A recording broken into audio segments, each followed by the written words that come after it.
নিষিদ্ধ করা, আমাকে রাষ্ট্রদ্রোহী এগুলো বলে চালিয়ে দেওয়ার চেষ্টা করেছিল। আল্লাহর ফয়সালা আজকে ছাত্রলীগ নিষিদ্ধ হয়ে গিয়েছে।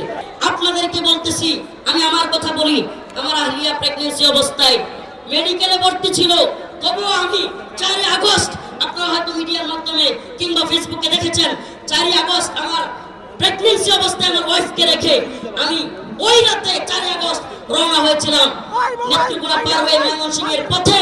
ছাত্রলীগ আমাকে লাঠি সুটা নিয়ে, হেলমেট নিয়ে, রামদা নিয়ে তাড়া করে।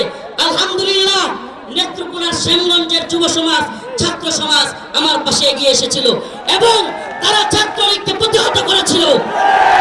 আমরা যদি আগামীর বাংলাদেশ বুড়াদেরকে দিয়ে আর আশা করা যায় না, এটা মনে রাখবেন। যুবক যার, যুদ্ধে যাবার সময় তার। আমাদেরকে রিমান্ডে নেওয়া হয়েছে, আমাকে বলা হয়েছে, আমি বলেছি এই প্রধানমন্ত্রী যার কোনো ভিত্তি নাই তারা আমি মানি না। এজন্য আমাকে নিষিদ্ধ করা, আমাকে রাষ্ট্রদ্রোহী এগুলো বলে চালিয়ে দেওয়ার চেষ্টা করেছিল। আল্লাহর ফয়সালা আজকে ছাত্রলীগ নিষিদ্ধ হয়ে গিয়েছে।